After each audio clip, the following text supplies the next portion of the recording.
Hey guys, we're back. How's it going, everybody? You ready for a big time sequel, Johnny? You know, we did a big sequel last week. Are we going to have another big sequel this week? I'm all about the sequels, Mark. Mortal Kombat, RoboCop, WrestleMania, Streets of Rage, any kind of sequel. Just shovel it down my gullet as fast as possible.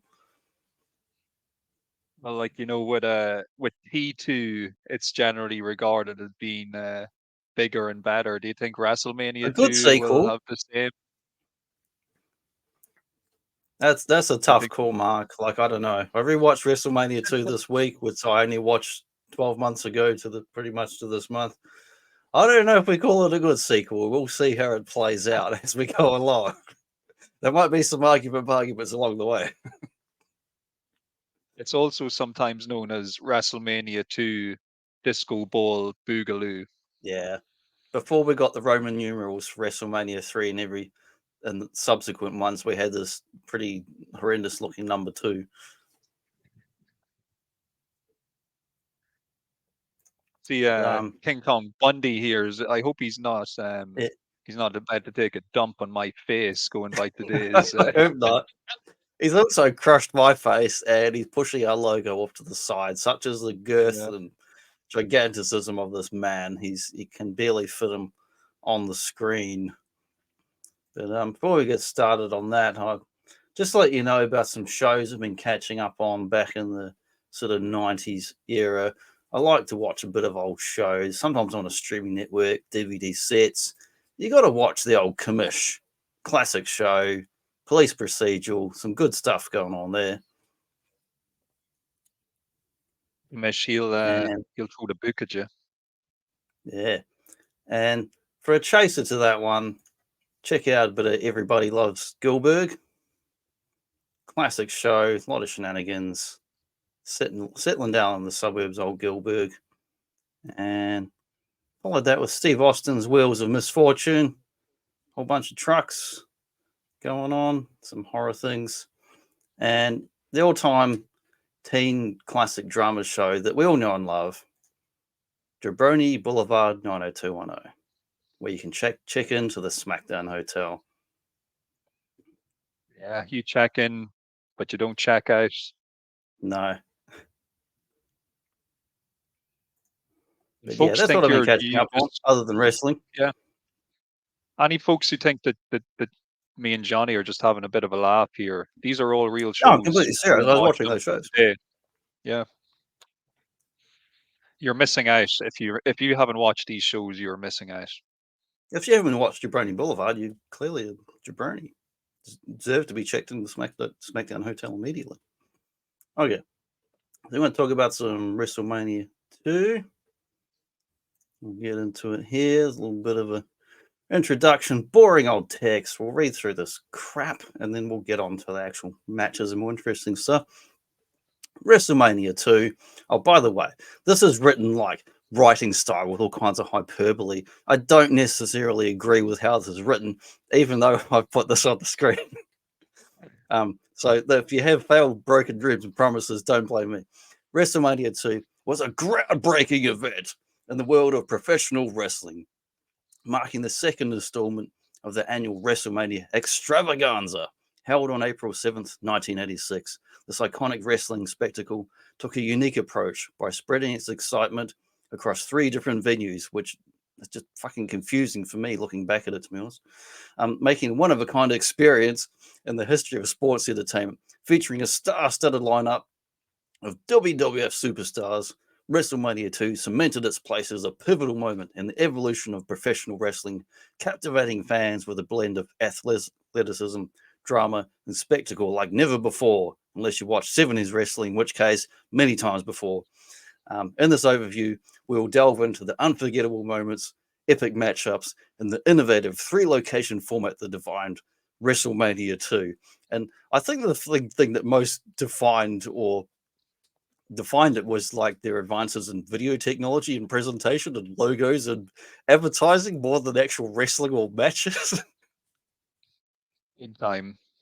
Big time. Yeah, at least 50% of what you read out there was true, which can be said about most wrestling wrestling blurb. Bullshit, man. It definitely, it does have its unforgettable moments. Maybe not in the way that they envisioned, but it When you certainly press the does. button So to turn the TV off, that's an unforgettable moment. And it's it is groundbreaking in the sense that it was a pretty ambitious project Yeah. to try and execute, It's because going for that mainstream audience and cable TV and the package and all that. Like it was innovative in that way. and it's the scale of it is pretty impressive what they're trying to accomplish, Yeah. because previously the NWA with their Starcade show, they had actually done a show that was taking place across 2 events, but both of those events were like in the same state, and that was only 2 shows that you had to bridge. Whereas with WrestleMania 2, you've got shows taking place in New York, Chicago, Yeah, and yeah. Los Angeles. It's a much kind of logistically, it's a very, very tricky situation to get right. Very Which, as technical. we we'll definitely see that in action as we dive into this review, just how successful they were in pulling this off. So before we get into any matches, we got a brief little couple of images of celebrities here. We had Elvira, we had Joe Frazier, we had Ozzy Osbourne, which I tend not to recognize him with that blonde hair rather than the black hair. I was thinking with the black hair and the sunglasses now. And you had a bunch He's of other very people. young. Yeah, you got Ray Charles sang the opening music at the start. And there's a whole pile of other kind of B-list celebrities of the era that are. It's kind of like, who can we get and just cram them in there for $1? You know, it's like, that doesn't Who can feel. we get? Who can we get that's willing to show up on the night? Yeah, who's willing to show up and show for us? The first WrestleMania, like when I see Ali, I mean Ali was a ref. He also guested on some other bits and pieces, but Ali as a ref to me is like an iconic thing, and I love seeing him as the guest referee and that sort of thing. Whereas Joe Frazier in this, he's just like, you forget he's even in it. I mean, he's an amazing, iconic, legendary boxer, but I feel like the star power in this is kind of wasted as far as who they got. Ozzy Osbourne, you see him for all of 5 seconds. Like, I mean, give him a chair and let him smack someone, pretend to hit someone with a wrestler or something. You know, just having them there and then they're gone has no real impact. And there's all these kind of B grade guys from like baseball and NFL and other shit that people outside of America don't know a hell of a lot about. We don't know who half these bastards are.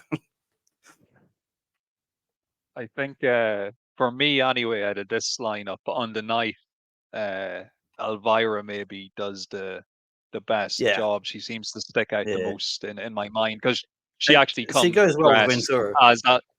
Yeah, and she's in character for the event, whereas Yeah, some of the other guest commentators they get on the night, you can kind of tell that they're probably there as a favor to somebody else, because yeah.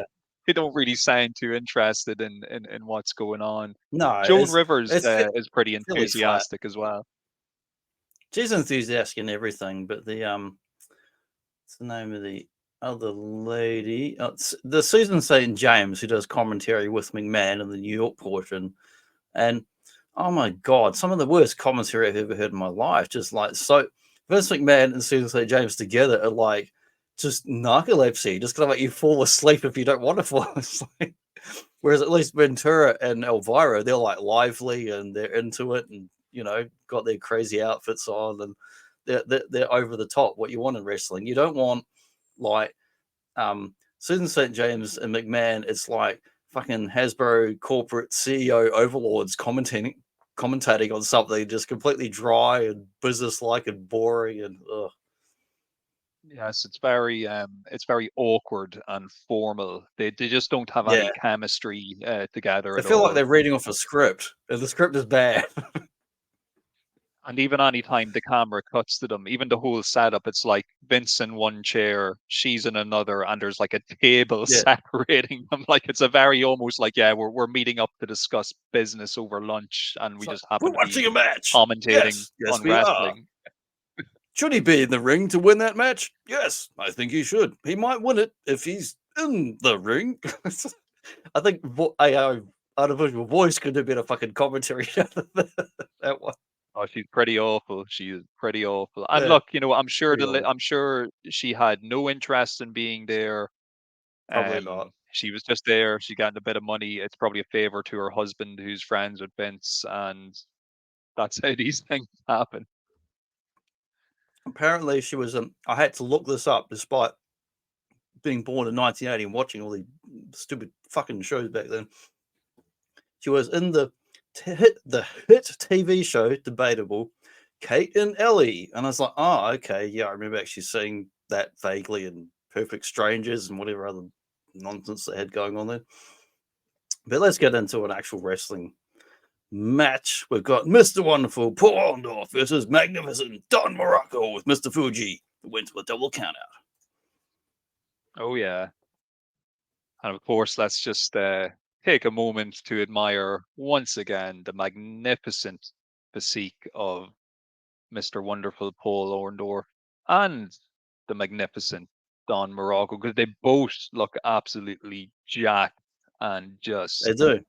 yeah, Orndorff they're looks about as great. buff I as want you to can add that. get. Oh yeah, and this is I suppose this is quite the change from where we last watched Orndorff at the end of WrestleMania 1, where he's in the main event. Now he's opening the second WrestleMania as a babyface, so it's He's doing unboxings on it's YouTube. quite the turnaround. Yeah, it's quite the turnaround. Now this match, and I suppose we may as well get it out here early, folks. Some of the matches on this show are not that great, and You a lot don't of that say. comes down. A lot of that comes down to timing. You get the feeling that a lot of stuff is just kind of being rushed along to try and get to the next segment, so they can keep on time with moving between the different venues. And this is one of those matches. Like, it's pretty fun. The audience are into it, but this is where we get our first, I suppose, realization of what Susan St. James's ability as a commentator is, and it's not very good. You're being very kind, Mark, using the word ability in that description. They could have said to her, given a prompt and saying, act like you're a commentator. You're a fucking actor. At least act. Don't be a regular human being going, they're in a match. There's human beings in a squared circle wearing tights. It's like, Jesus. And she's saying words that you would expect a person to say when reacting to certain things. So, like, somebody does like an impressive move, and she'll say, "Wow," but she says it with all the enthusiasm that I just said it, which is no That was enthusiasm. an She's impressive just saying move. phrases. Yes, how impressive. Oh, wow, this is so exciting. I'm so amazed. It's just really like, you can tell that she's just kind of like, she's counting the minutes, that she just wants this to be over. She has no interest in what she's watching at all. She's got a box of dollar store laundry detergent, and she's reading the list of fucking ingredients and wants you to believe that's some kind of commentary on a wrestling match. Yeah, she is not good by any stretch of the imagination. There's no. I'm trying to think. Even now, is there anything positive I can say about her performance? No, not really. She looks dressed really good. nicely. She's dressed very nicely. Yeah. So okay, fair play, Susan St. James. You dressed really nice. You're very professional. But Vince doesn't help. either. Vince is doing his usual kind of No, Vince stumbling is in full around. wooden stickman dialogue mode before he. This is many years before his McMahon character, where he's just full on. He's not a color commentator. He's a black and white commentator. He's full on stickman, just it's completely wooden. Yeah, it's the Vince I've got a rod up my backside version of Vince, and Yeah, I guess as even well, apart from trying to keep an eye on the action in the ring, I'm sure in his earpiece he's probably hearing all sorts of problems that are yeah. going on at the other venues that he has to get sorted out as well in the George background. So I'm Steele sure just he's took under a dump pressure. in the car park, Vince. What do we do? But Yeah, yeah, but I think like what wouldn't stick up his butt Vince works in 93, 94 when you've got the Raw weekly show with Bobby Heenan before he moved over to WCW, or Macho Man on commentary before he moved over to WCW, or was forced out.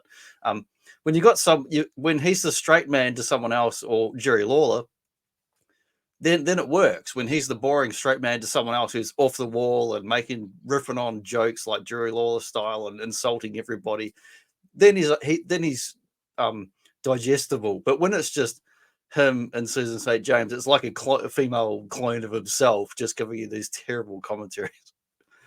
yes, yes, you've hit the nail on the head perfectly there. It's like you can't have two people playing the straight man or the straight Nah. person doing comedy.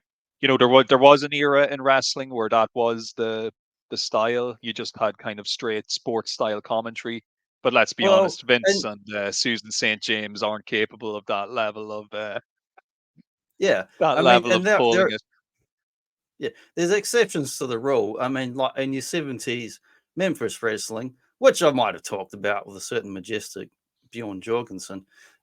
There you had like Lance Russell into the 70s going into early 80s, the Memphis territories. Um, the commentary, their commentary is awesome, and there is like fantastic as a Jim Ross and Jerry Lawler sort of combo. You know, they've got a real dynamic and it's fantastic. Um, but let's check out what's on the Chemistry. next match. We've got the old Randy Macho Man who defeats George the Animal Steel to retain his title, and along the way manages to eat a lot of that ring corner fluff. Yeah, so this is our debut of the Macho Man here. Hopefully we'll be getting to talk about many other Macho Man matches in the future. For sure. Not just We could do a because we Macho Man uh, we episode. love him. Yeah, we could, and I think at some point we would owe Macho Man. We would owe him that much at least to talk about his good matches, because I don't know if you'd count this particular match as one of his good ones. Oh yeah, there's the madness, some Oh NWO yeah. madness. Oh yeah. That's Don't have my to throw one words derail for anymore. the episode, and I'll put him away again because I think but hey, what's Macho. what what's kind of funny about this match, I think, is that when they're still doing the kind of the backstage preamble, setting things up, you only then hear Howard Finkel announcing the result of the I first think match. I think their timing was so off, and they were so rushed that they're still announcing the results of the first match while this yeah, one is yeah. getting ready to go to the ring. So you can tell already that there's something askew with how they've timed out the pacing of the show. But this is a fun match in its own way. I know a lot of people will look at this, and especially if you compare it to other Macho Man matches that he would go on to have with the likes of, say, for example, like Ricky Steamboat and Hogan, it's not exactly a memorable Mania moment Yeah. in itself, but it is a nice introduction to the madness that is Macho Man, and he's a total heel at this point of his run in the WWF. He's the Intercontinental Champion. He's got the beautiful Miss Elizabeth by his side, who George the Animal Steel is completely infatuated with. That's pretty much the story of the match. Like, there's the amount of times during this match where George Steele could have won the match if he'd just been paying attention to what he was doing instead of leering at Miss Elizabeth at ringside. He's obsessed with Miss Elizabeth, which will ultimately cost him dearly in this match. George Steele, I remember the first time. I think this event was the first time I actually ever seen him when I was a kid. I rented this and watched it on video, and I just thought he was like so weird and unusual He's like a looking. He's so pantomime sweaty character and with all his hairy. mannerisms. Oh, he's so weird, and like he's got a blue tongue and stuff. He's just this crazy looking character. But on a He's brief definitely a aside as wrestler of a well. different era, Oh, definitely. I was actually just about to and I mean that mention in a there, positive George. way. Like, Yeah, like George Steele, from what I understand, I'm pretty sure people have said in interviews and stuff. Like his day job, he was a high school geography teacher or something, and wrestling was like his side gig. And there'd be like months of the year where he just wouldn't be imagine wrestling seeing because a he'd be teacher on teaching a in live show. school. Imagine George Steele was like your teacher in school. But obviously, by the time we made it to the WWF era with TV and everything being so big, he had to do wrestling full time. But for the first run of his career, he was balancing being a teacher and being a wrestler, which I always thought was a pretty unique take on the profession. But no, it's a nice debut for Randy Savage here. Well, not his actual debut, but for us to actually speak about him and get chatting about him. He comes out with that excellent old school, beautiful intercontinental championship belt as well, which is just Yeah, a beautiful piece of kit. Just it's probably my favorite version of that belt. They've done ones since that just, in my opinion, don't look as nice. This was a kind of lot of the the the mod ones are pinnacle. horrible. Oh yeah, some of them just look like coins stretched out over a piece of leather. But this is in the era of gold and just making things look like actual championship belts that you'd actually want to Yeah, win in a competitive match as opposed to like a trinket. But no, this match, like I was saying, you're not going to get the kind of technical wrestling masterpiece that you would in other Randy Savage you're gonna matches, get but some it's Macho definitely Man running away and ducking out of the ring and running around in yeah. circles, which he's done a Oh, fair he's bit of. total coward. Real Like Benny great Hill character work. style. Yeah, just not much action, But Yeah. Yeah, it it's does not a what it's great supposed wrestling to do. match, but it is entertaining to watch. It's only a few minutes long, but like, um, if I'm being critical of it, it's probably that like they're both such good over the top cartoonish characters. And when I say cartoonish, I don't mean in an offensive way.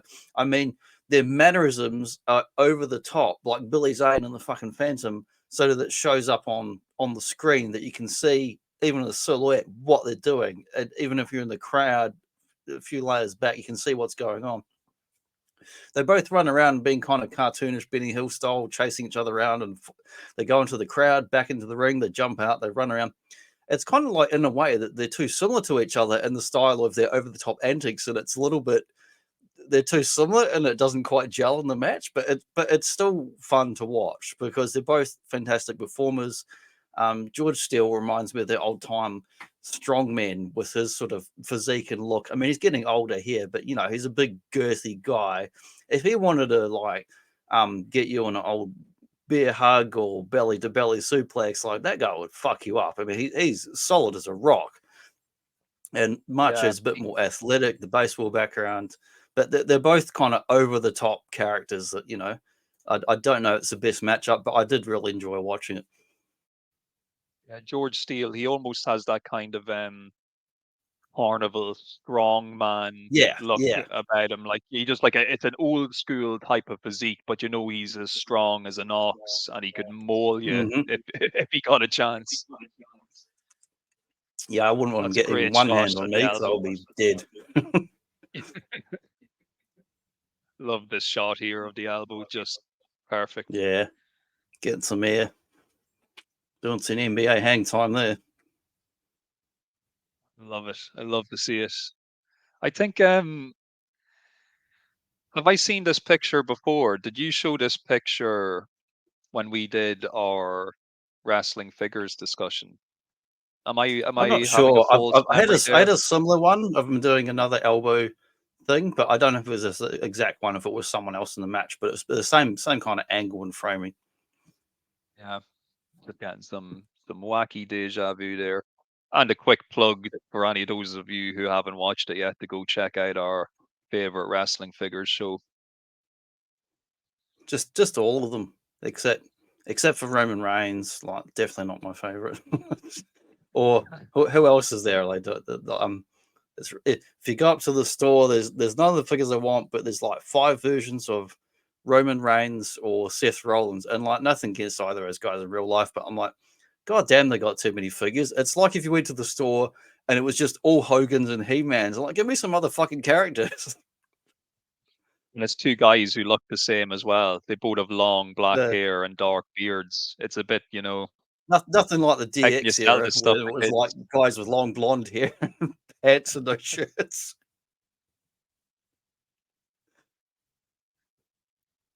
But yeah, we better take our minds back to 1986 Yeah, before we get too far into the future.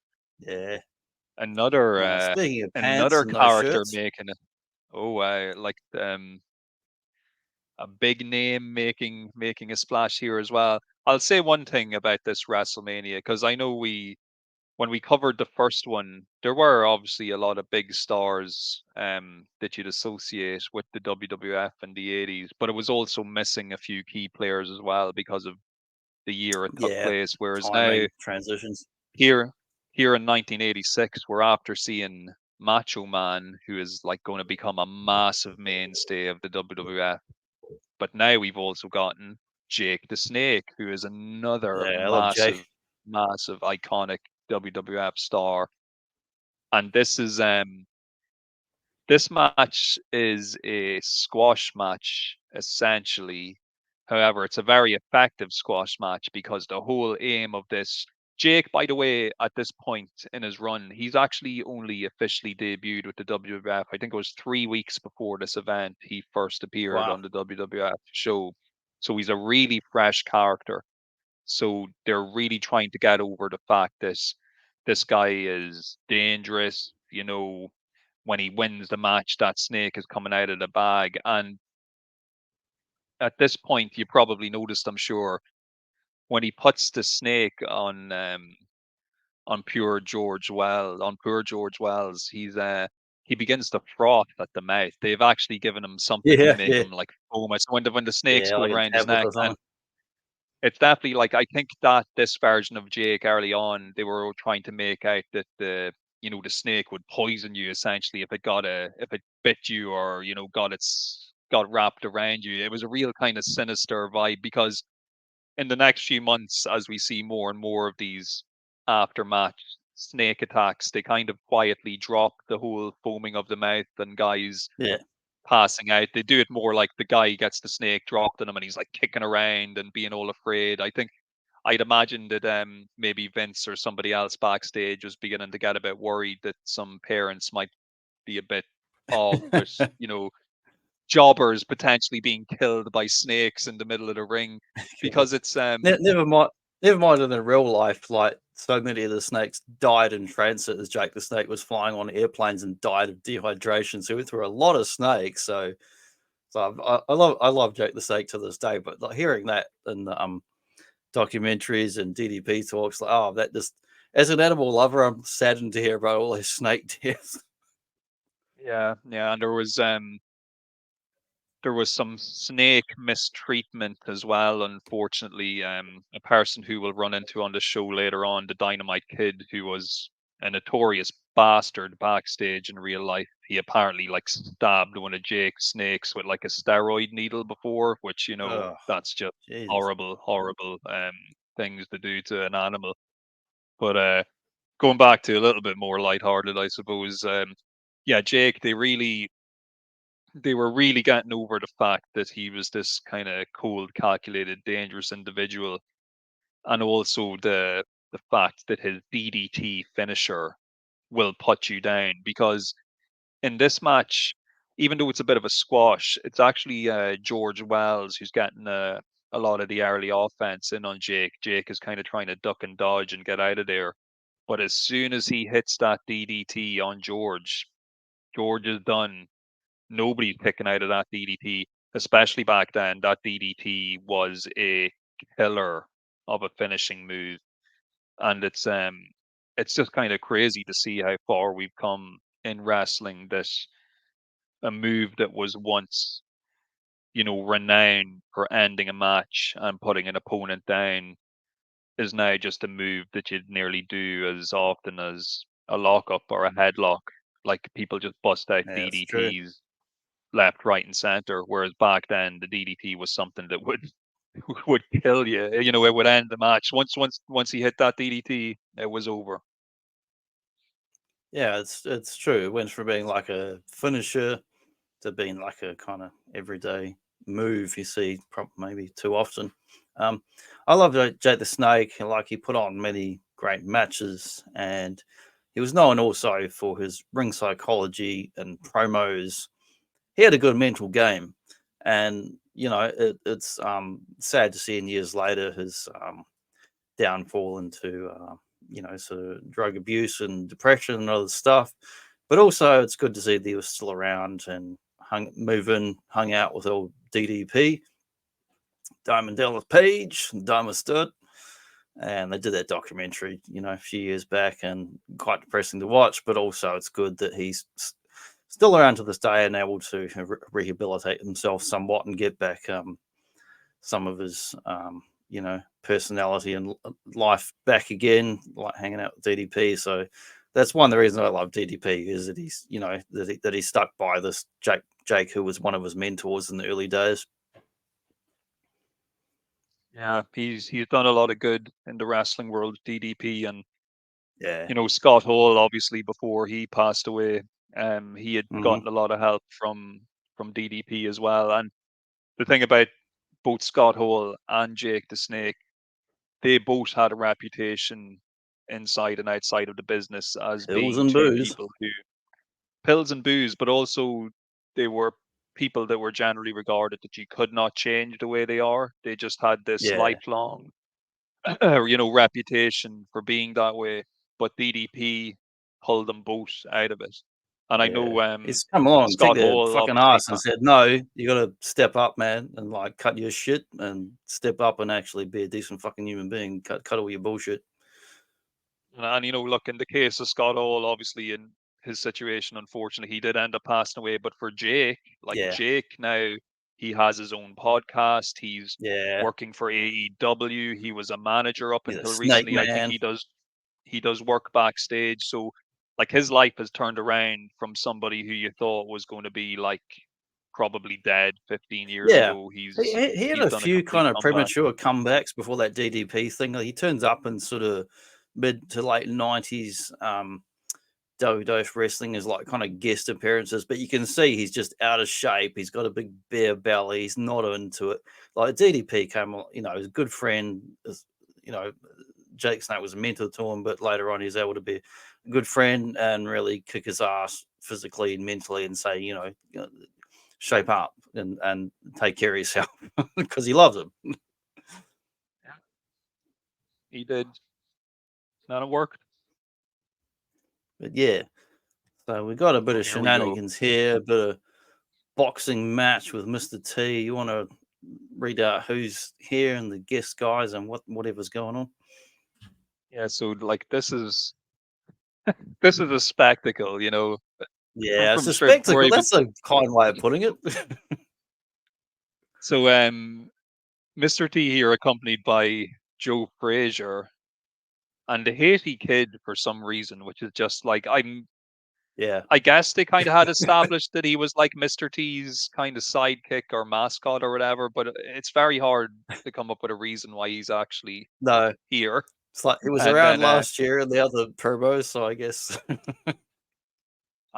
Piper, he's obviously accompanied by his good friend Cowboy Bob, or who he nicknamed Boxing Bob when we originally thought Yeah. it was going to be him participating in a boxing Yeah. match.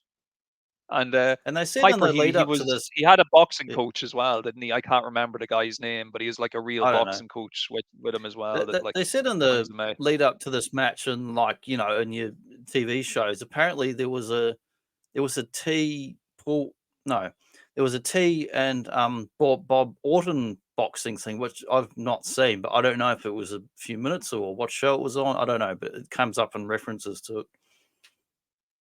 Yeah, I'll after the show I'll send you on. It's an episode of Piper's Pit Yeah, with Bob Orton and yeah, Bob Orton. He's boxing Bob. He's got all the gimmick on. He's got the gloves and everything. I've got And the the figure of angle the is damn glove, so I know yeah. it existed. I think the angle's supposed to be this. Boxing Bob has this open contract for anybody to Mhm. face him in a Yeah, boxing match, and Hogan Gate crashes the stage, and he's like, "Well, I'm going to sign a name on that contract." So you assume it's going to be Hogan versus Bob Orton in a boxing yeah. match, but then he actually ends up signing Mr. T's name on the contract Ah. instead, and then I've probably got Bob it on my Orton gets Piper switched DVD to because it Roddy said this is Piper. all the pits. Yeah, it probably yeah, I'd actually say there's a very good chance that it's on that DVD. But I just the forget match itself, sometimes. I watch so much stuff and I just forget the details of what's on a thing. totally understandable, especially when you're getting old like us, Johnny. The memory's just not Yeah, what it used to be. Swiss cheese. What do you think of this match though? Because like some people absolutely hate it. I Well, actually think it's fun, but I know some people absolutely I just don't hate it. I despise it. mean, I do. It's funny. Like you can watch it.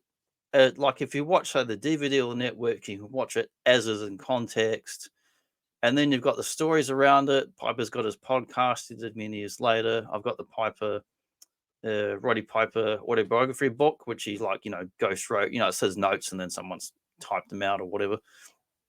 But it's fairly honest about he's felt like he was irritated at Mr. T for not really bringing his A game, and like you get this sense that Piper wants to actually box or fight, and T's kind of always holding back and not really punching back, and then there's that infamous bit where Piper picks up the stool and just hurls it across the ring in between the rounds at T, and it did a minor injury to him.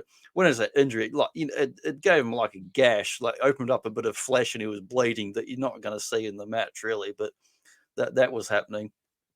And towards the end, he gets frustrated and does that scoop slam. But I don't know whether I don't know whether he was genuinely frustrated when he did that scoop slam, or whether that was a fucking work or what was going on there. What's your opinion on it?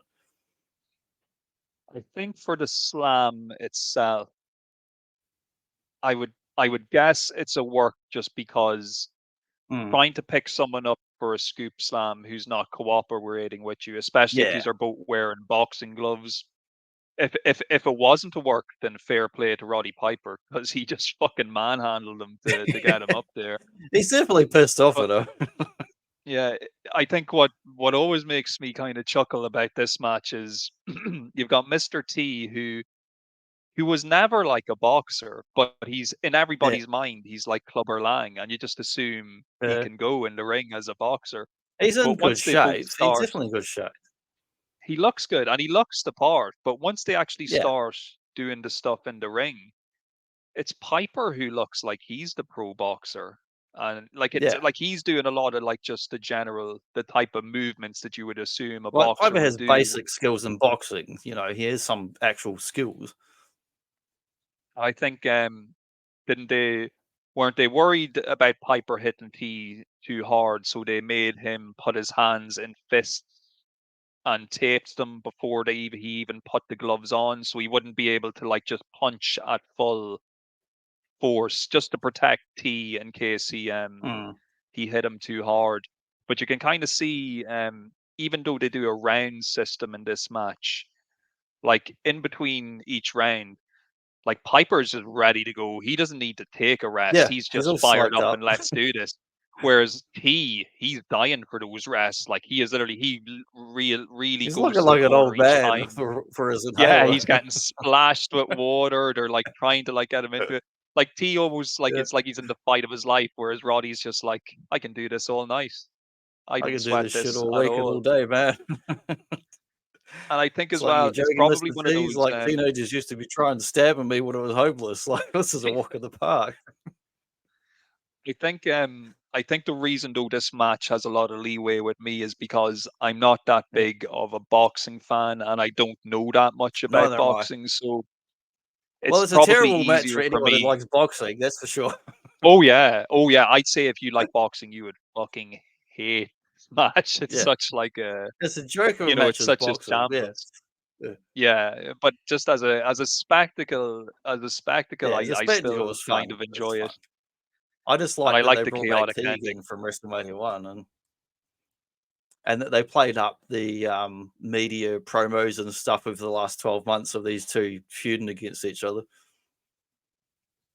You can kind of tell at this point they're at the end of the line when it comes to Mr. T, because it would be many, many, many years before the two sides ever work together again. And I suppose at this point in time, Mr. T, he's a different animal than he was a year before anyway. Like the A team, I think, is going to be entering its final year of production.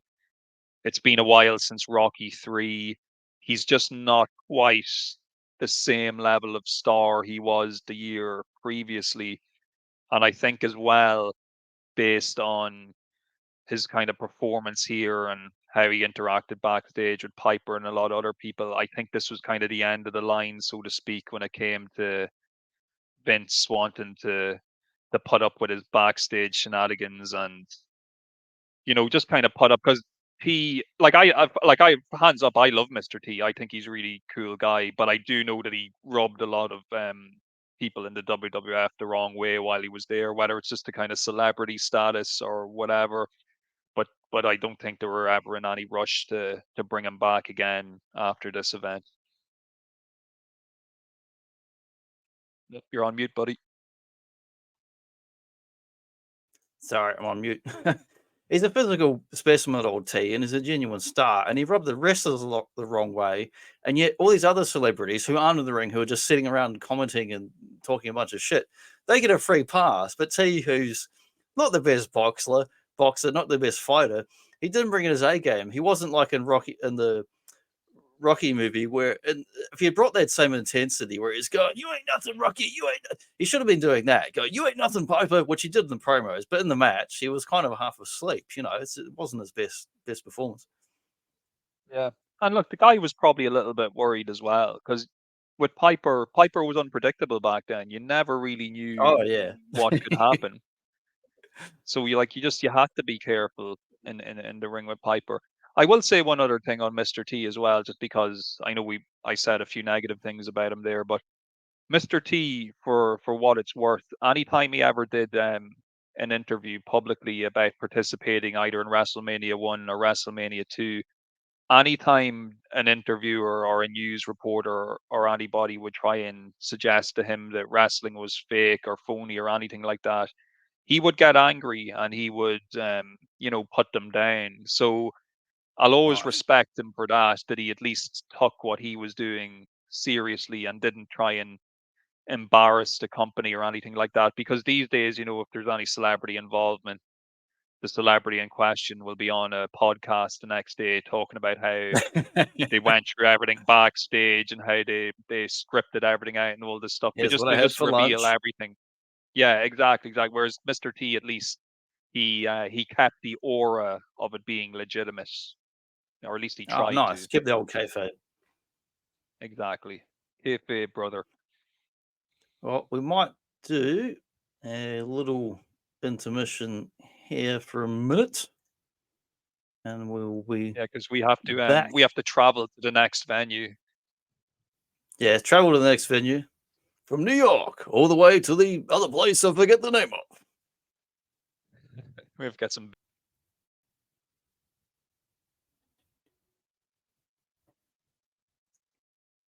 And we're back, guys. Moving on from the Mr. T, Roddy Piper almost boxing match to possibly even more of a nonsense match, the women's match.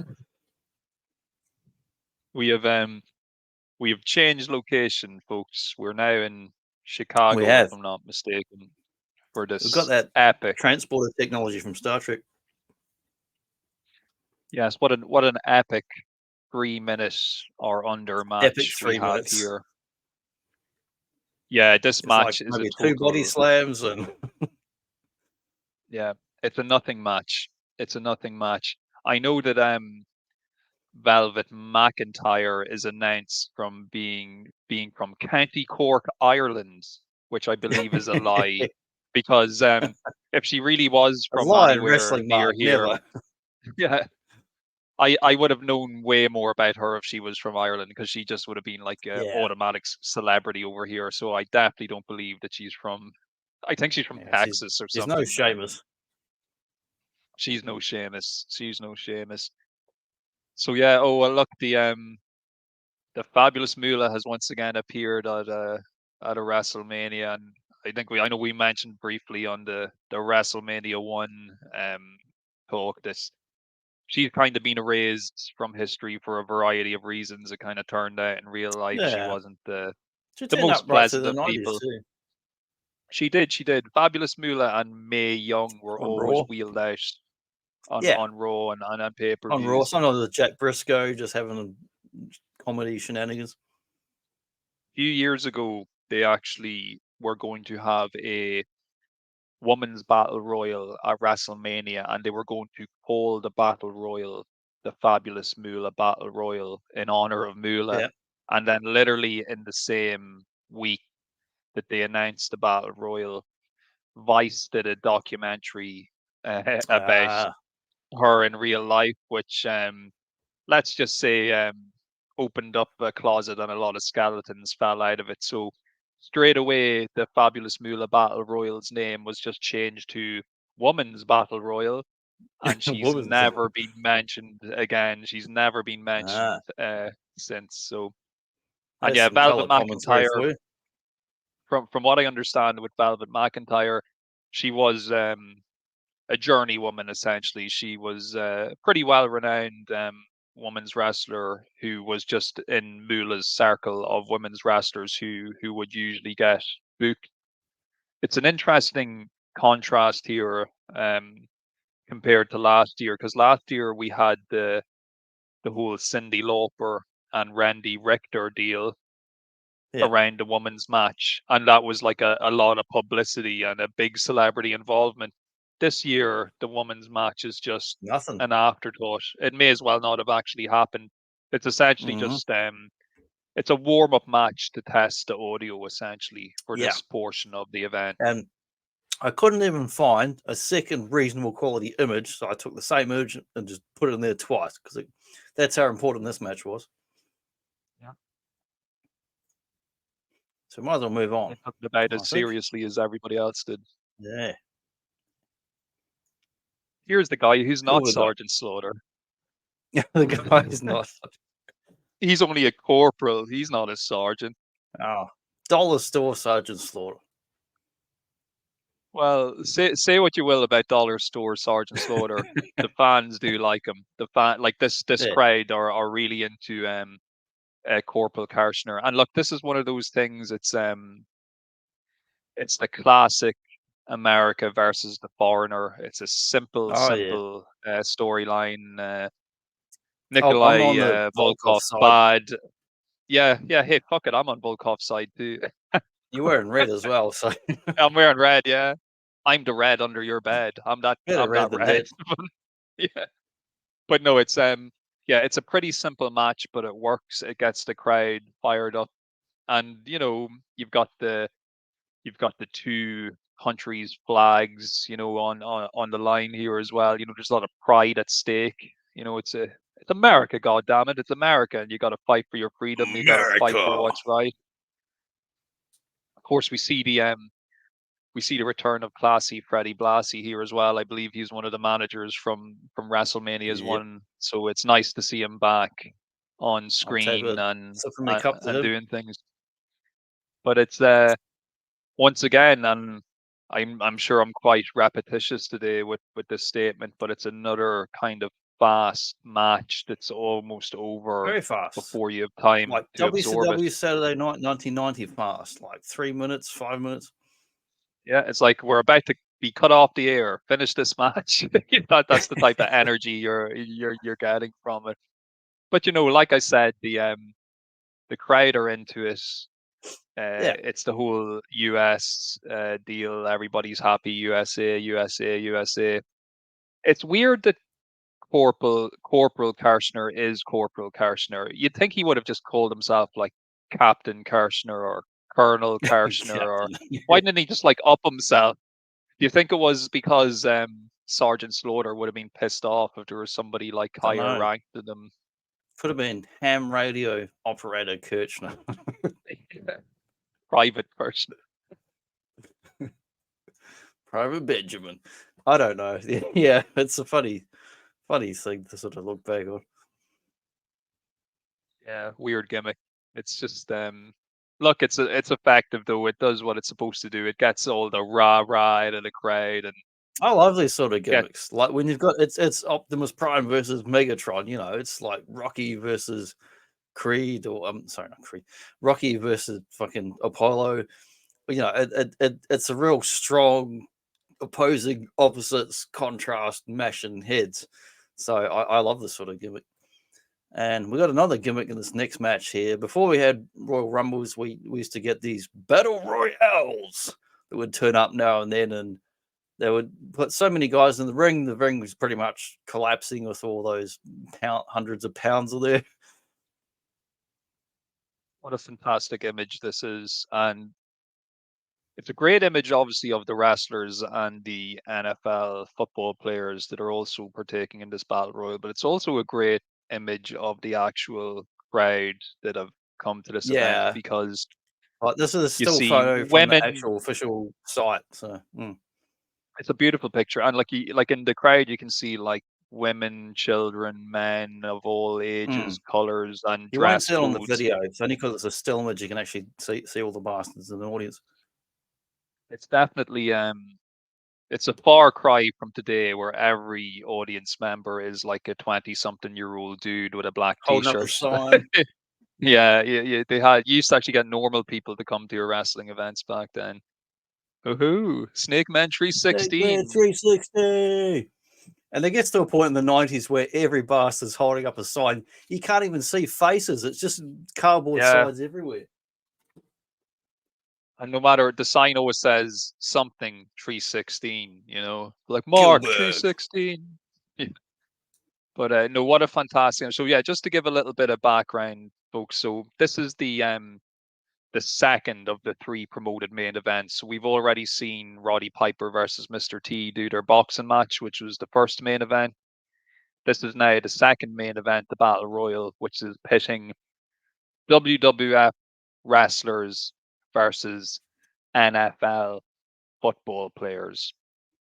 I Now, imagine this must have had some good hype in America for like as far as the built-in audience of both sports. And I've never watched NFL anything in my life, so I've got no idea who any of those guys, other than the guy that's in the G.I. Joe line, the, the yeah, fridge. the refrigerator. The refrigerator is one of those participating in the Battle Royal.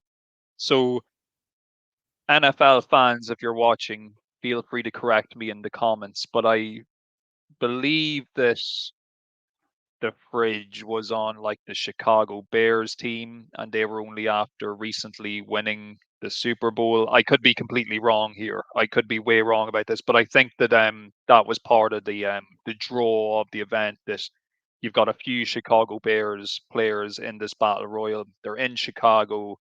There's still a lot of good atmosphere in the air from them winning in the football, and it seems to work because the audience definitely get up for a few of the guys who come out in this match. And yeah, like folks, I'll be up front. I'm like Johnny. I don't have a fucking clue who half of these football player guys are. I will say I that some of them tell look you, pretty good. what, I have got my notes next to me. I don't have a goddamn clue, but I have some notes. So, well, I'm going to read it. We're going to go fucking Nice. John Machida style. Who the hell was in this match? We've got Andre the Giant, Jimbo Covert, Chicago Bears, Pedro Morales, Tony Atlas, Ted Arcidi, Harvey Martin, Dallas Cowboys, Dan Spivey, Hillbilly Jim, King Tonga, not Kim, Iron Sheik, Ernie Holmes, Pittsburgh Steelers, Big John Studd, B. Brian Blair, whoever the fuck that is, Jumpin' Jim Brunzell, Bill Frelick, Atlanta Falcons, Bret Hitman Hart, Jim the Anvil Neidhart. As if you don't know who the fuck those guys are. Come on. Russ Francis, San Francisco 49ers, Bruno Sammartino, and William Refrigerator Perry, Chicago Bears. Again, I know nothing about bloody NFL, but I had that in the notes, so I'll read those bastards out. Oh, they need to get their mention. Yeah, so like obviously I know every wrestler you You can named, find them in there. and It's like, only where's Wally? yeah, like I know all the wrestlers you named, obviously, but I only know one Oh, yeah. one Big John footballer, Studd. and You that's the can't miss him. Fridge. Yeah, but yeah, the fridge was popular, and look, all you GI Joe fans definitely know who he is, whether you like Yeah. football or not. I actually really like this match. I have to say, it could It's a bit of be one fun. of my favorites from the show. I always like seeing Andre in a battle royal. It's just Yeah. one of those things where it's his match. It's the perfect match to feature Andre the Giant, and we've got some interesting entries and some interesting background to this match. So we kind of discussed briefly earlier how Mr. T and Roddy Piper didn't always see eye to eye, and there was a bit of tension between celebrity and wrestler in that instance. Big John Studd, who you've just mentioned, apparently he had serious issues in real life when it came to working with these football guys. Like he did not want anything to do with them. He was really worried about the business being exposed and letting all these guys participate in a match and letting them train with wrestlers backstage. He really didn't believe that you should be showing outsiders how to do that type of stuff, or them, letting them get involved in the business at that level. There's a pretty funny interview as well with one of the football players. Once again, I forget the name of the guy, but he's trying to cut a promo on Big John Studd, and they're both standing on screen together, but Big John Studd won't even look at him while he's cutting the promo on him. Like he's so little respect for him that he's not even going to acknowledge him on screen while he's like cutting this promo right in front of him. So yeah, John Studd, he had he had a big issue with working with these footballers. He just did not want to do it at all. But there's definitely a few interesting wrestlers turn up in this battle royal. So we have Bruno Sammartino, who we saw in our last discussion on the first WrestleMania. Bruno came out to manage his son at that event, but this is actually the only time in WrestleMania history where you'll see Bruno actually have a match. So he's physically in the ring having a match. And I know the last time we spoke about the first WrestleMania, we had a bit of a laugh at David Sammartino's expense, that he was really just there so the We audience did. could see Bruno. Well, this year, just to prove that they never give a shit about David Sammartino, he's not even there. He's not even in the Battle Royal. It's his dad. It's his old man dad that's sent out to wrestle, because the crowd just, they just never cared about poor David. It's Bruno that's the star. And I just think it's a really cool moment. It's another cool thing about this battle royal is that it actually is a very rare occasion that you'll get to see Bruno wrestle on a Vince McMahon Jr. era WWF event. It's kind of a big deal in that respect. You've also got guys like Golden Boy Danny Spivey, who's going to go on to become Waylon Mercy later on in his career. You've got the killer bees of Jumpin' Jim Brunzella and B Brian Blair, pretty notable tag team of the time. But of course, the real star tag team in this battle royal has to be the Hart Foundation of Bret Hart and Jim the Anvil Neidhart, who are both wearing their very cool blue and black ring attire, which is, they're always remembered generally for their pink and black Hart Foundation gear. But this was pre pink and black era. This is the blue and black era, which is pretty cool. So pretty much the way the battle royal goes down is the majority of the eliminations, the football players are all eliminated, and one by one the wrestlers get eliminated as well. And we come down to the last three participants, which are Andre the Giant and both members of the Hart Foundation. And it's a really nice little showcase of both the Hart Foundation as a tag team, but also Andre as this unstoppable force, because they keep trying to double team him. They keep going 2-on-1. You can see there they're hitting him with the double drop kick. They're trying to do everything just to team up and eliminate him.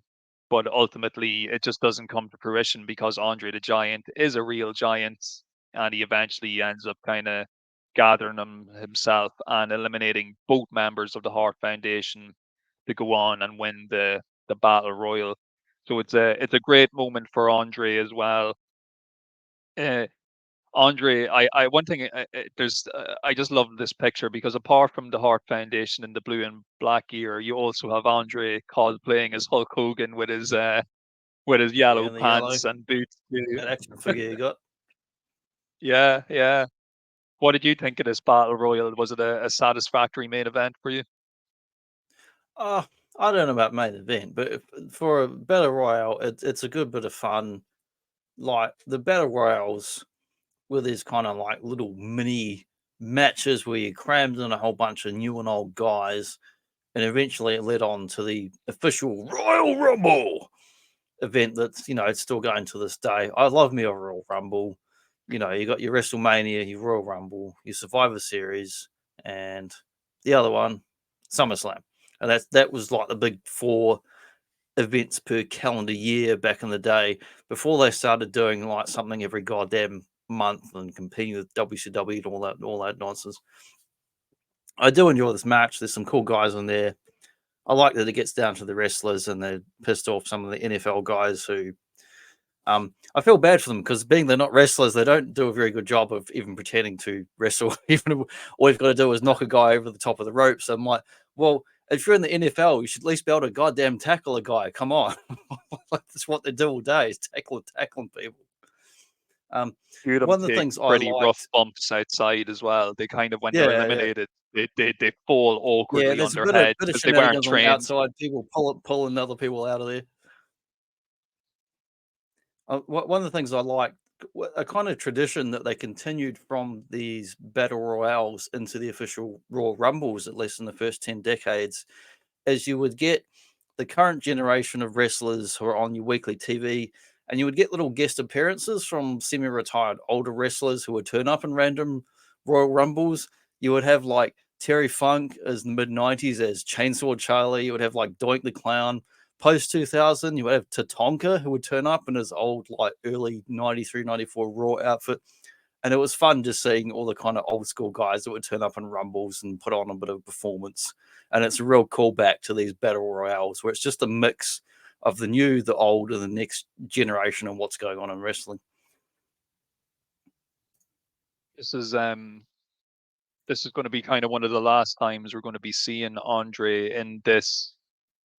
I suppose this mode he's in of the super babyface Yeah. giant, because by the time we hit next year's WrestleMania, spoiler alert, folks, if we ever get there, We'll get Andre is there going to next be month. main event, and he's going to be in the main event versus Big Hulk Hogan. So he is Yeah. on a trajectory for what's going to be one of his biggest runs ever, and also one of his last ever significant runs in the business. So it's interesting seeing him here in his yellow ring attire and being part of this battle royal and just being genuinely loved by the audience, because by this time next year or this time the following year, that's not going to be the case at all.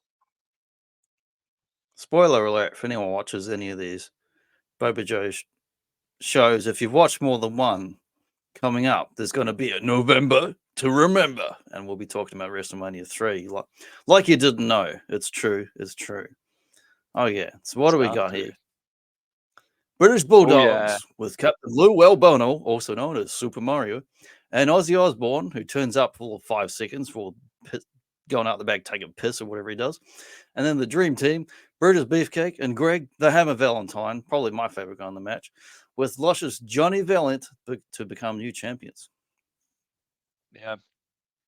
This, I would say, if you're Feels like like a an actual wrestling match, this one. purist, it's an actual match. It's probably the best match on the show, as in like the actual best match for people working and putting on an athletic contest. Mm. I think I have to say again what I said during our last WrestleMania show. I have to praise Brutus Beefcake for someone who just is ahead of the time when it comes to how he looks. Because once again, we see him here. He's got that He's 90s totally look buff. going on. Yeah, the tiger stripe of and the mix like kind of traditional tiger stripe with like the purple tiger pads and stuff. It's very like cartoony and glamorous, but it's going to become the norm for a lot of wrestlers to dress I feel like flamboyantly if and to look Peg that way. Bundy from How the Children Had a Dreamboat, this would be the guy that you want to marry with that outfit. Yeah, yeah, he has that. He has the yeah. He'd be totally on Peg Bundy's radar as like a top bit of beefcake to to Yeah, sink your teeth bit of into. beef. But this match, it's no look, it's a genuinely good tag team match, which is the least you'd expect of. Now, don't get me wrong, I know Beefcake isn't regarded as one of the best workers in the world, but he's sharing the ring with Greg Valentine, Dynamite Kid, Yeah. and British Bulldog, who are all fantastic wrestlers, and especially in this era, Mhm. Valentine and Dynamite Kid are top notch workers, and the I don't British think I've ever Bulldogs. seen a bad Valentine match. No, he's Valentine is so good. Um, And he's that one of those goddamn hair, man. guys. That hair, he's like Triple H's dad or something. That's what me and my friends used to jokingly call him.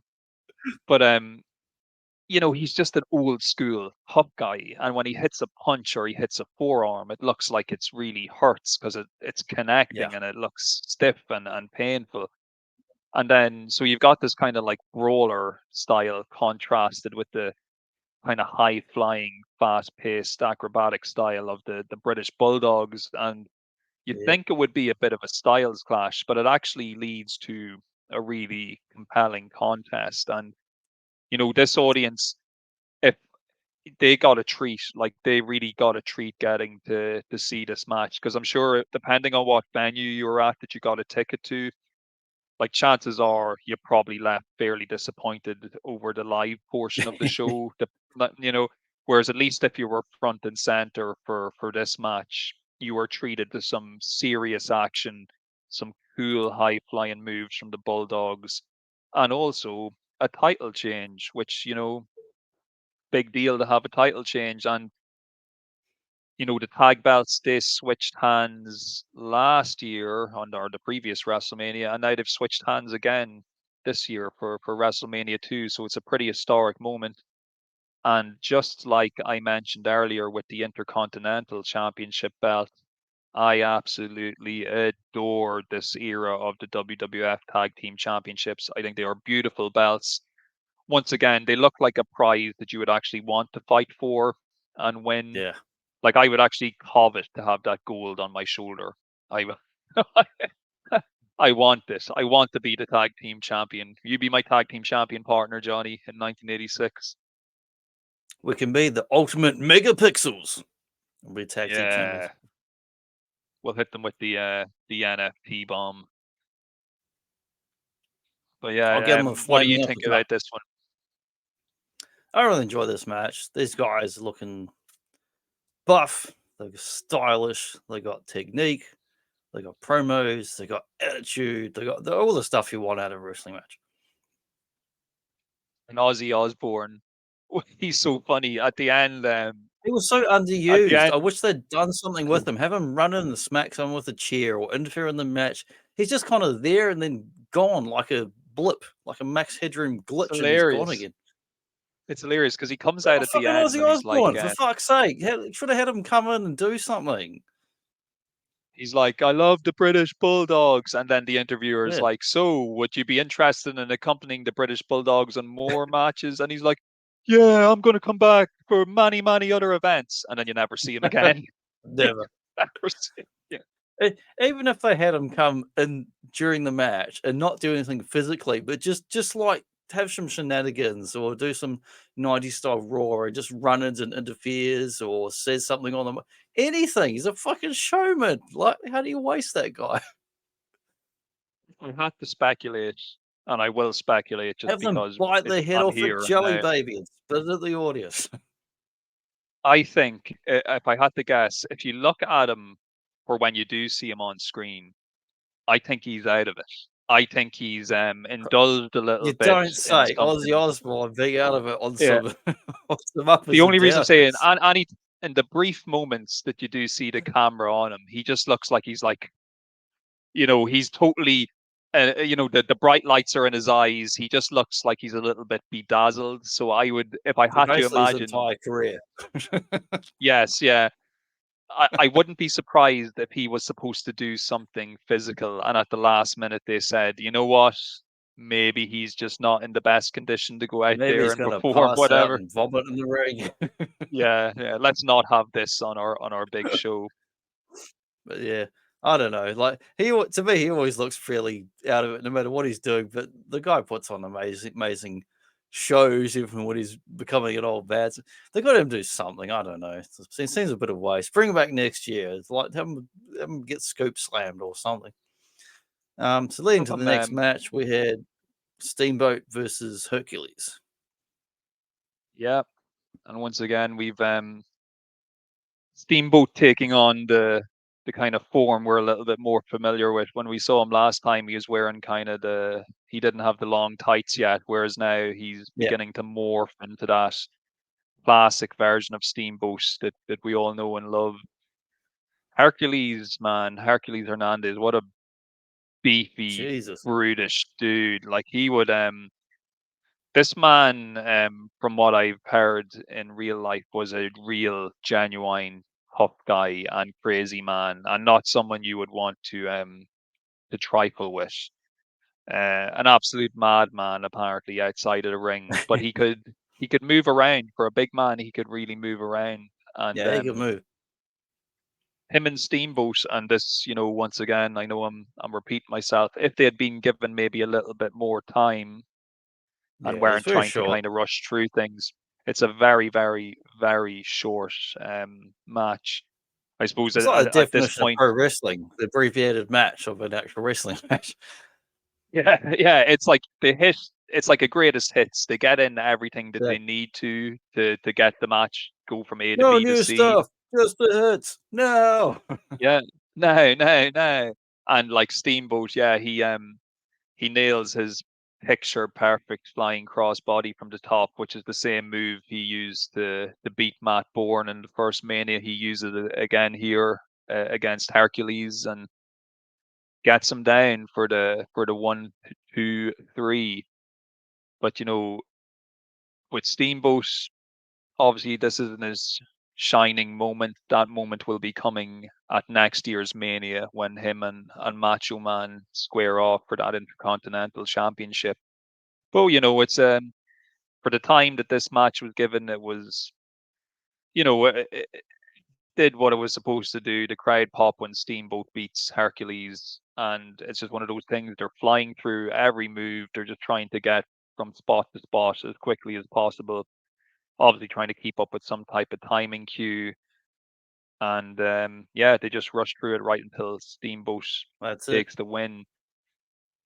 Not I too hadn't much thought to this about when one. I was rewatching it this week, but what you said's like spot on. Talking about the timing, telecasts are in 1, 2, 3 different bloody locations, cutting back and forth, and all these technical innovations.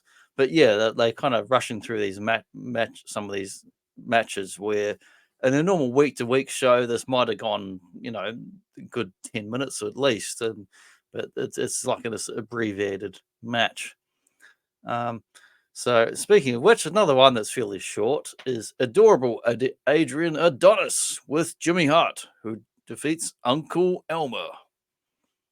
Yeah, another fairly quick one, and wow, Quite adorable enjoyable. Adrian Adonis. Quite enjoyable. What a character adorable He Adrian was. flops And around a lot. he does, he does. He's one of those guys where before you see him move, like if you're just to look at a still picture of him, you'd think, this guy is just like a slob wearing a dress. He's not going to be able to This do is anything. before he gets the full-on whale blimp mode. He's got a bit of flubber, but it's before he gets to be the complete blimp, and he still moves around like, he does some bumps like Ric Flair style, man. He flips in, he's in the ring, he's out of the ring. He does some little, oh God, my back, and I'm falling on my face, and all that kind of classic stuff. He's got great timing when it comes to some of Yeah, his he bumps and does. falls, and it's the dress, I think, makes him appear more kind of bigger and stumpier than he actually is, because he's quite Just to impress. athletically gifted. He's definitely a lot better a wrestler than poor Uncle Elmer, who's just huffing and puffing his way You don't say. through the match. He's just Uncle Elmer's just trying to get his shit in and get out of there, because unlike the other matches where a few of the wrestlers are probably like annoyed that it's going so fast, I think Uncle Elmer is probably happy this one was over so quick, because I just feel like he's just trying to get through Get it. back He's to his already fucking tired. moonshine, I bet. Yeah, get backstage, swig some moonshine. Vince loves hillbillies apparently, so you always have to have like a hillbilly gimmick on Yeah. your show. Get But back to his moonshine adorable and Adrian, strangleweed. I suppose this is one of those matches. It would probably be tricky for them to go back and examine it in any type of official light on their own network these days, because like no matter what way you cut it, the way the adorable Adrian gimmick is, it's purely kind of based on, I don't know, homophobia, transphobia. There's a definite kind of there's a definite effort to try and get the audience to boo this man solely because he has effeminate He characteristics worked that and gimmick so wears the hard. dress. Oh yeah, and he worked that To his gimmick in the credit. territories. Yeah, like he was Yeah. getting, people were trying to stab him and kill him, Oh, and Jesus. you would have to be a real tough guy to pull off that gimmick That's the back in the irony of day. it. Yeah, that's like, nobody would fuck with it, because like any fan who did get close enough to him to take a swipe at him, they were getting put down pretty quick, because he'd go for an eye or he'd hook you in something and you would squeal like a baby. You'd regret taking a shot at Adrian Adonis. He would kick your ass. I love that As shit, man. hilarious as he is. I mean, wrestling, pro wrestling, show wrestling, it's a mixture of characters and who can do what. But you can always kind of tell, like, the old school guys who can actually, like, fuck you up if you mess with them versus the guys who are, like, pure show and personality and don't have much technical skill. But yeah, Yeah. quite Oh, enjoyable. It's very short, but a bit he's of tough. fun. Okay, so the next one we had Terry and Hoss Funk with Jimmy Hart versus Tito Santana and Junkyard Dog. Man, I fucking love me some Terry Funk and some Junkyard Dog. Me too. And this is probably my second favorite match and the second best match on the show, in my opinion. Just So these personalities, man. let and And let Jimmy that Hart's maybe in, like, be what is he in every fucking match? WrestleMania yeah. 2.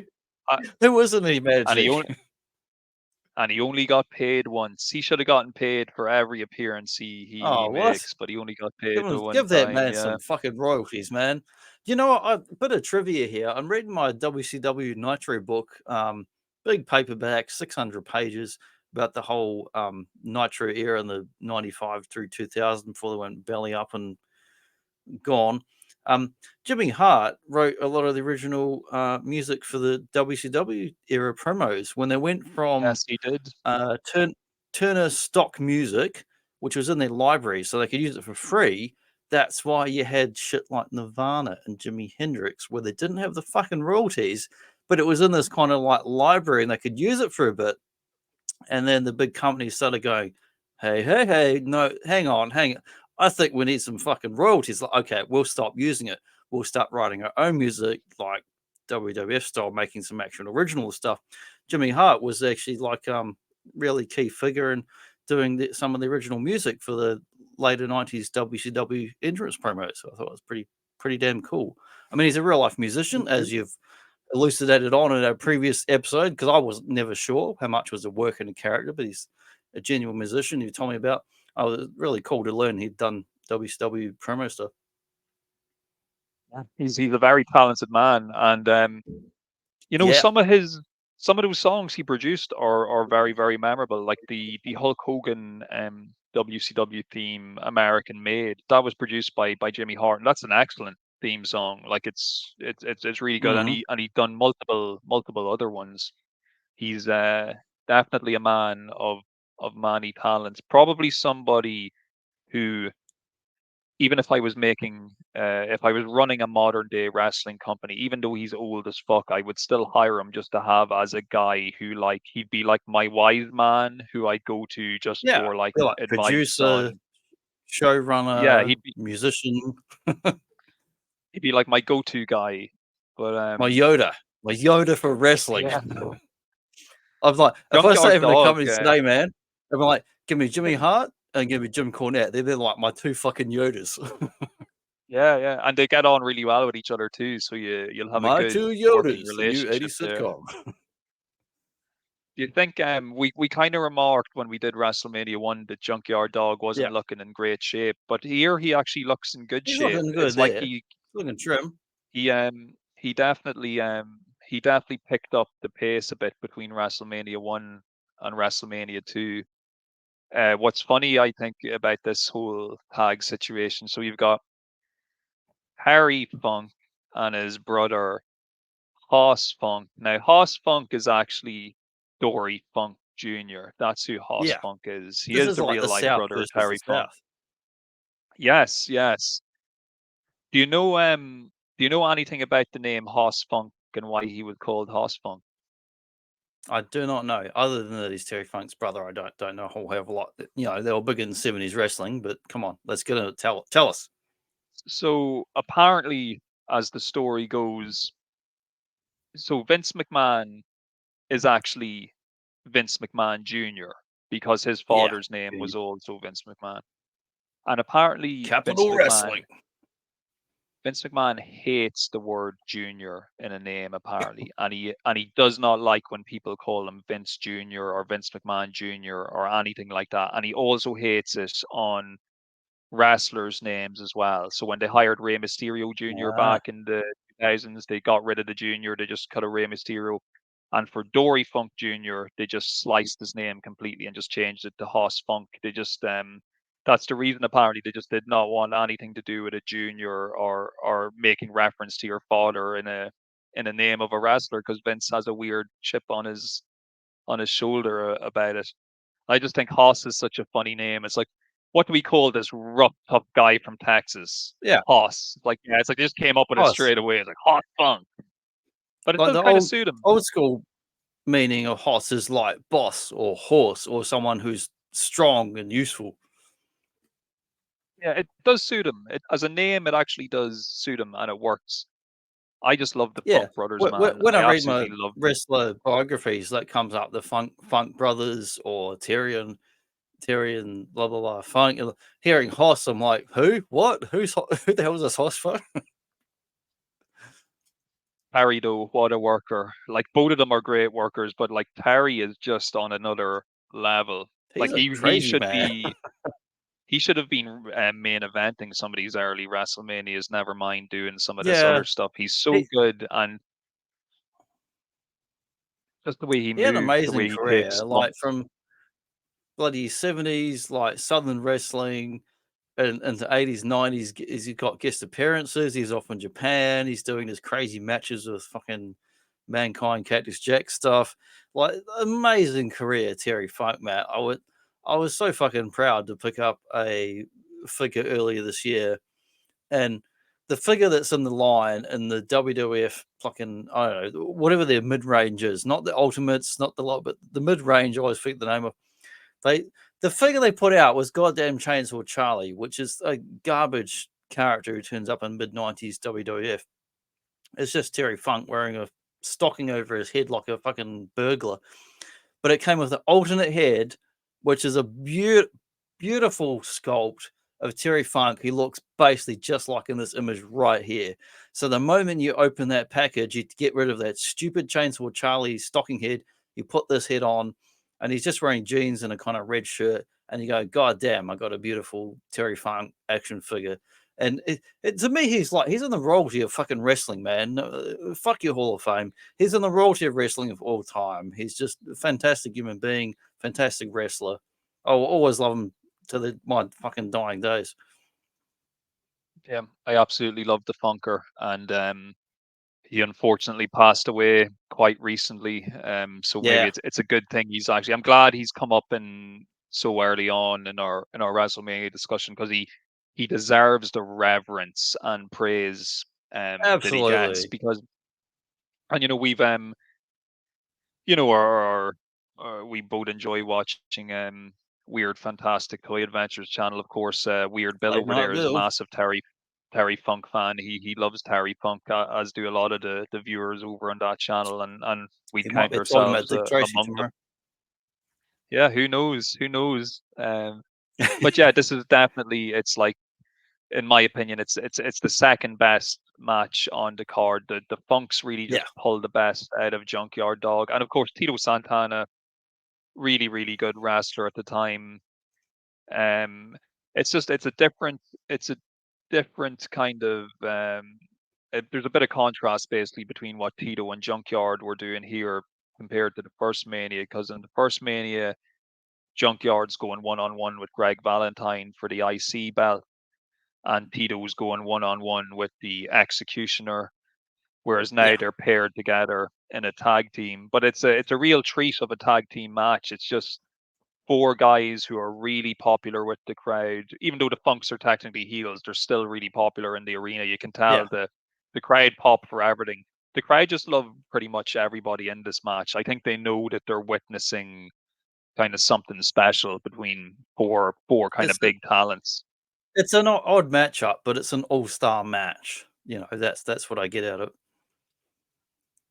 You could push the Funks in the ring against, a pair of inanimate objects, and they'll still have a good match. You just can't have a bad match when the Funks are involved. Wrestle a broom.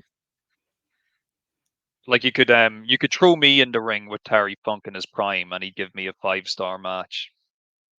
You could put Terry Funk, Jerry Lawler, no audience, not much going on, and they'll still put on a good match. Yeah, because they know what they're doing.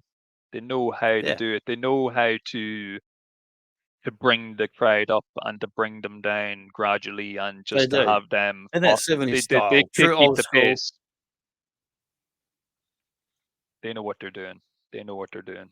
And before we go to the next slide, which is the main event, before we go into that, like Terry Funk, GYD, like these were the old school 70s, early 80s guys who, as you just said, touched on, knew how to work the crowd, good technical skill. Well, I mean, people say JYD didn't have the best technical skill, but he was a goddamn celebrity, man. In his territory, he was a fucking celebrity. People loved him. He was fantastic guy to watch. You want to see this guy live. So never mind his technical skills or plus mods, but he was a popular guy that people love to see live, and I would love to see him fucking live. But yeah, old school style, 70s, early 80s, work the crowd, get in your moves, get in your show, and just I don't know, fantastic guys that anything Vince did going into your WrestleManias, your Survivor Series, and SummerSlam. Vince is doing not unlike this WrestleMania 2, Vince is doing like the best of what he'd learned from 60s and 70s wrestling. Who were the big stars? Who were the names? What were the matches? What do they do? How can we build them?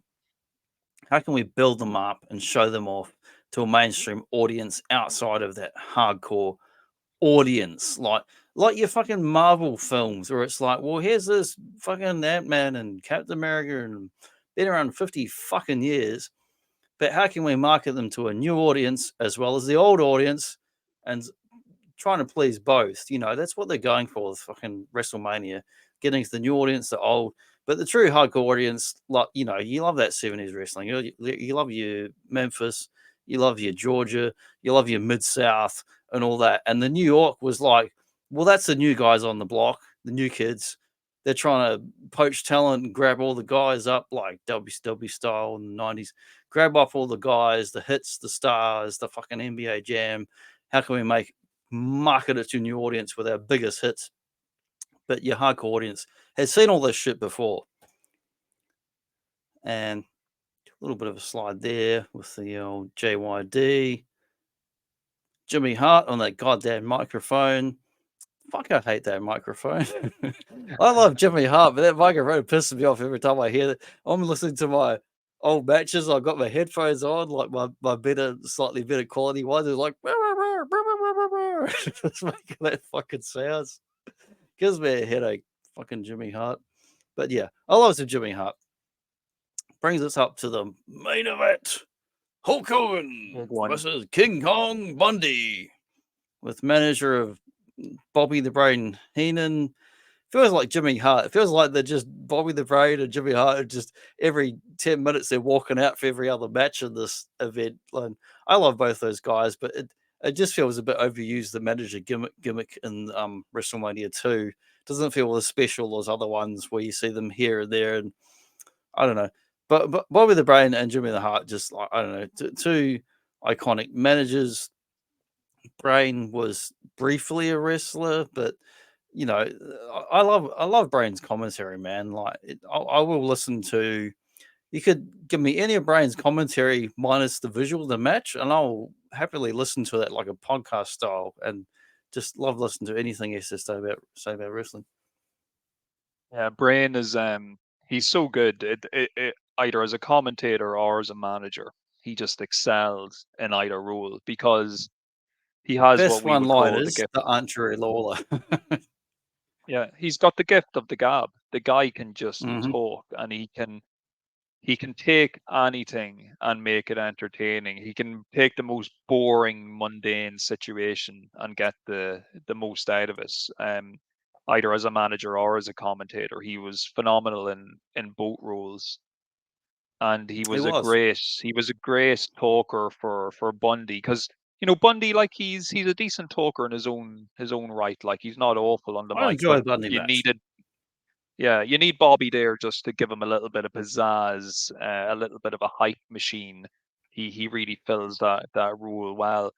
I actually love the entrance of King Kong Bundy in this show. No music. Bobby just walks out, and then we get the camera shot of Bundy walking behind him. And they did this a lot with Bundy and Andre back in the day, where the camera guy would go low and shoot up. Yeah. So Bundy looks even Okay, taller than he is. He's already a big guy, and yeah. he just, Old when you cinema see him trick. walk out, yeah, it just looks like this absolute giant of a man is just walking out to the ring. And let's be honest, he is a giant of the man. Not too unlike that giant. Kevin Nash. Of course, Yeah, we see one of my Hogan's old ribs are taped up. one of my favorite lines, old Bobby the Brain, he would use in the 90s area to be like, it's like, Tony, that guy looks like he's in a different state of confusion. He would always do like great one-liners, great ribs, and like bad puns, but he would sell the hell out of bad puns the way Jerry Lawler would. And goddamn, Bobby the Brain, Jerry Lawler, funniest fucking guys in the business, man, for commentary, one-liners, just off the cuff, off the cuff stuff where they're like rooting for the heels and talking some shit. And I love when both the Brain and Lawler were fantastic at ribbing Vince all through, like in the early 90s, when you listen to them go, just taking the piss out of Vince McMahon all the way. And Vince was in that old stiff, stick up his butt mode, all business. And to his credit, he would just take it and say completely serious and completely like stick up his butt McMahon. And whether it was Bobby Brain or Lawler, they would like talk a whole bunch of shit like, "Oh, you're an idiot, McMahon! You're an idiot! What are you talking about? You're an idiot!" And he would never like refute anything they would say. And it's I know it plays back so well, the comedic value of it, and the in both camps, McMahon, Heenan, Lawler, the professionalism of it and the legacy of all the wrestling that come before it really plays off in some of that commentary and promos. Moving to our next slide here. Bit of a Yokozuna style nappy unwrap here with Bundy going at it with Hogan. nice old scoop slam, smacking them around. And I do love me a good blue steel cage, one that's big enough that you can get your feet in, unlike the old 90s Mankind Undertaker steel cage. It was so small that Taker couldn't get his feet in the bloody grooves. And I've climbed some of those same fences as a idiotic child into tennis courts and other places illegally, or swimming pools. And I can attest that your foot does not fit in those little grooves, and it's not supposed to. So I like seeing this old school welded steel blue cage. It's very iconic. Takes me back to the old Jaleco arcade video game made by the Japanese developers. And it gives me a certain feel, a certain kind of aesthetic to it.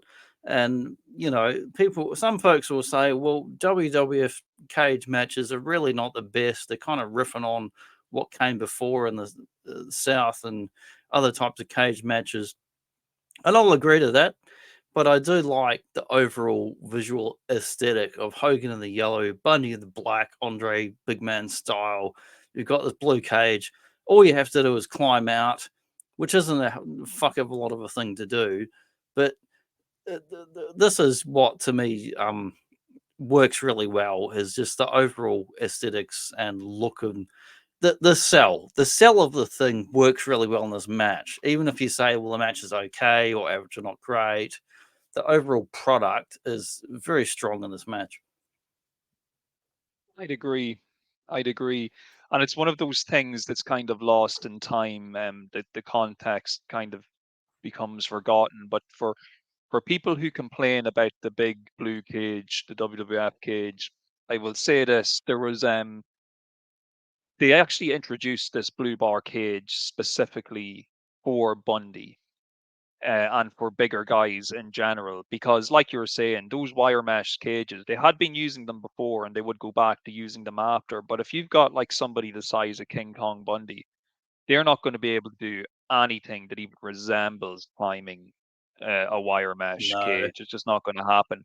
Whereas with the big steel bars, even Jesse Ventura mentions it on commentary that they've made this new cage especially to hold like the weight of a 300-pound man, like climbing the sides of it. So there was an actual storyline explanation for them bringing out this blue cage. Now, as it turned out, they would continue to use the blue cage anyway, no matter who was wrestling in a cage match. They yeah, just kept it up until like I think it was like 97, 98. They finally got rid of it. But no, I like you. I have a lot of nostalgia for the blue cage, and I know just from if I was having to participate in a match like this because I'm not athletic at all and quite bad at climbing, I would appreciate the nice wide bars that I could grip onto and climb like a I do like ladder. a good climb.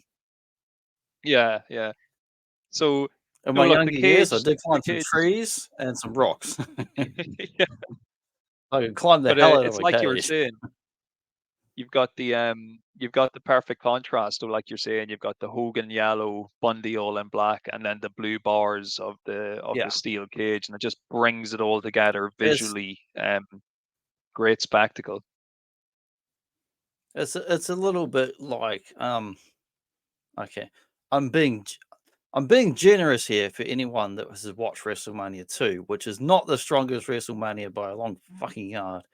But as far as the audiovisual production, the iconography, the colors, the logos, the marketing, syncing up the multiple locations, all that shit, it's a little bit mythic. It's a little bit Gilgamesh. It's a little bit old school Bible stories. Your David, your Goliath. It's a little bit strong iconography showing off what we can do. Is it the best wrestling match? No fucking way. You've seen better wrestling matches in the 70s. You've seen better wrestling matches in the early 80s.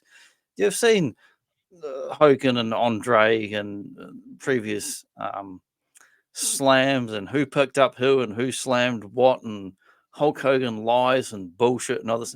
You've seen better stuff before, but this is just like a new product. It's WrestleMania 2.0. We're marketing it out to a big massive audience. We're going out on the cable networks. So it was a success in that way, even if a number of the matches were just a bit forgettable and a bit too abbreviated and short.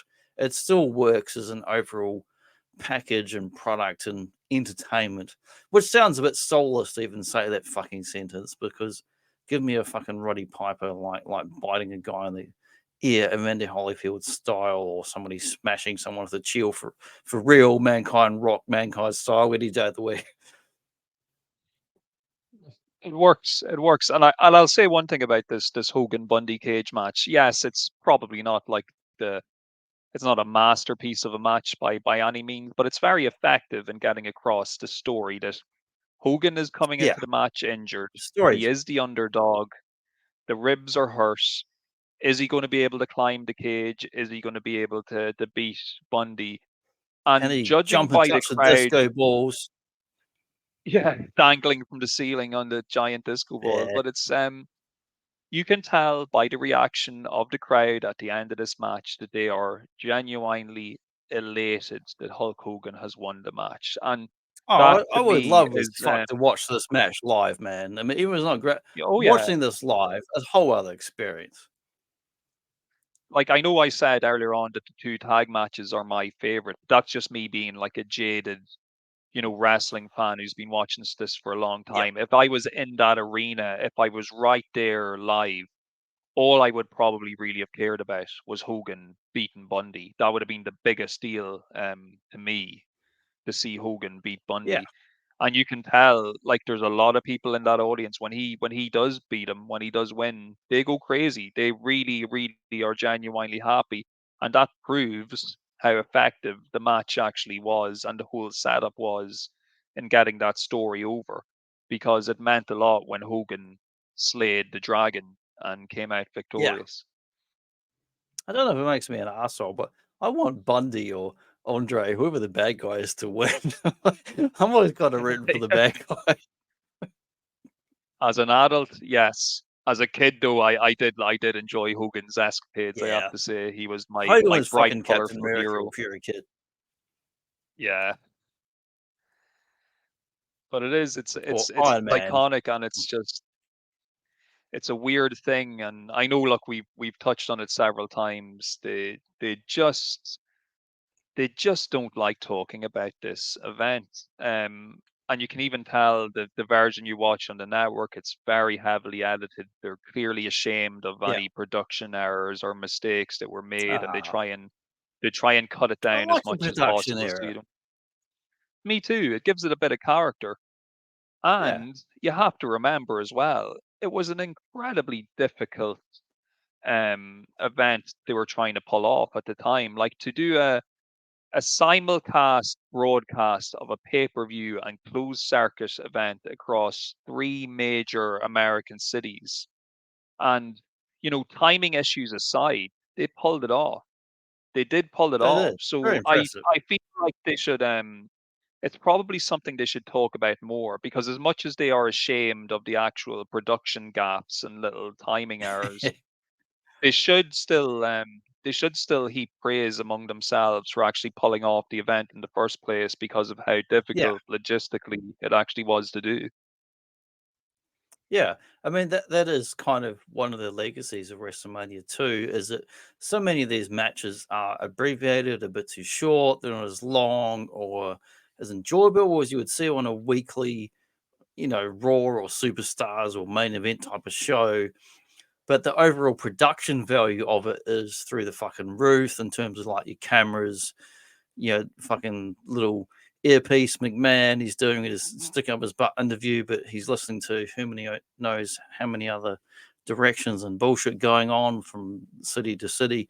The production values are just like fantastic on this, and it's kind of a trial by fire because it leads into better WrestleManias down the track, better overall production values where we get good matches and we've got less continuity flubs and whatever else going on.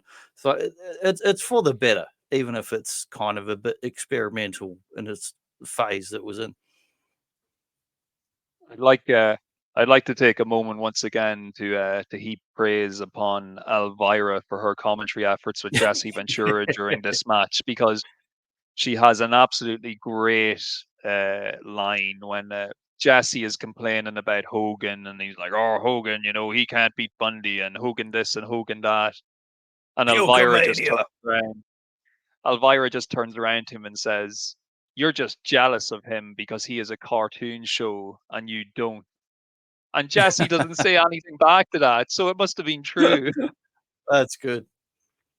Was that the Rock and Wrestling, or which one? What are they referring to? Yeah, that was the Rock and Wrestling she was talking about. Yeah. I have to say, it's fair play to Elvira. It's too bad they didn't actually have her in the spot that Susan St. James was in. She should have been like Yeah. the They main could have done guest some commentator. promos, Rob Zombie style, done something else. Because she had a following at the time, like she was current. She was probably one of the most current celebrities they really had for that Yeah. event. But no, she works on commentary, and I just thought I'd take an extra minute just to praise her because I think she did a good job, and she put the other two ladies to shame who were working that night. Yeah, it's what Like I really she did. enjoy. We didn't even Yeah, remember the name of the second lady commentator. Can you remember her name, the woman who does the Chicago portion? Because it's I not Susan cannot St. remember. James I've and it's I've not got some Elvira. shows. I've got some show notes next to me. I'll have a quick look chronologically to see who the fuck was in there because I cannot remember them. So we've got Thing is, she's so forgettable Bondo. that you wouldn't even Yeah, realize yeah. that she was there. Scroll down to my show notes specifically about celebrities. So okay, so I'm going to chronological because this is bit of breaking the kayfabe here. This is a goddamn text pad open next to me in plain text, so it's hard to actually look at with my little old man eyes. So we had Ray Charles doing the opening. We had Ozzy Osbourne and Captain Lou Albano / Super Mario Osborne. Then we had Susan St. James doing commentary. We had Joan Rivers, Kathy Lee Crosby with Gorilla Kathy Lee Monsoon Crosby. and Mean Gene That's her. Okerlund. Yeah, That's her. Kathy Lee Crosby. Crosby. Okay, so here's what's from the actual official write up on the WWE site when you look up Wrestlemania 2. Crosby is an internationally known star of stage, film, and television. Perhaps she was best known being one of a trio of hosts for That's Incredible. That was a garbage TV show I remember watching as a child and not worth watching today. So then we had Tommy Lasorda, Elvira, Ricky Schroeder, G. Gordon Liddy. I don't know who he is.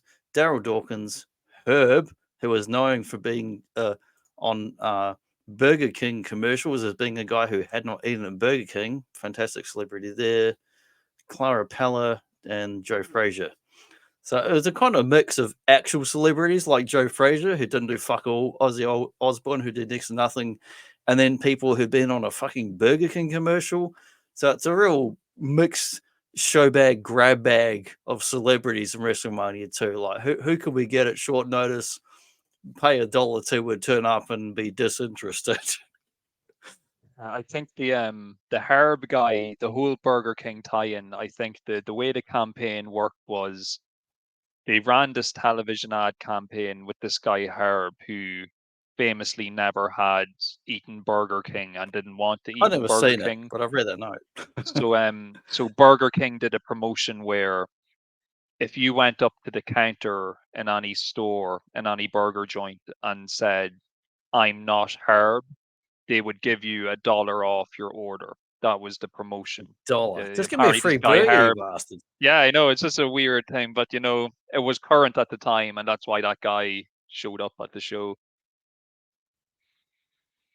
Weird promotional ad there. But yeah, that brings us up to the end of today / tomorrow / yesterday / international time zone. I don't give a shit where you are. It's all pre-recorded. Don't complain. I don't know where you're at in the world watching this. Mostly America, and then other obscure territories: UK, Russia, India. Apparently, for 2% of the audience. If you're watching this now, we are in the past and you're in the future, so nothing We're in the matters. past. We've got to go forward, backwards, and sideways, and always twirling, Marty. That's what I learned in Back of the Future Part 2. Yeah, we're taking it to the fourth dimension, folks. Stay tuned. 4D, NFT, Boba Hicks style. Johnny cranking up the AI machine. We're going to produce a load of action figures with our copyright likeness. Quick sidebar. I did a completely other nonsense bonkers video, AI generated imagery of all Care Bears in 80s business Gordon Gekko style suits trying to sell you like garbage shares and stocks this week. But goddamn StreamYard wouldn't upload the fucking slides. It kept going, your file has failed. And like for 2 days I couldn't get to work. So I don't know. I've re-downloaded and uploaded in different file sizes and formats, and it didn't fucking work. Who cares? I'll reboot it and whatever. Nothing to do with WrestleMania, but yeah, that's my stupid story of the week. We just needed to make it known that StreamYard is prejudiced against AI creations. That's a garbage fucking piece of software, but I'm using it right now because at least we can do these talks. It's slow, it's awful. It doesn't want to upload or download things when the fuck you want them to. And I've tried messing about with OBS, Grindhead Gym style, but I can't work that fucking program out so far, man. It's just, it gives me a goddamn headache even looking at it. So I might come back to it down the track.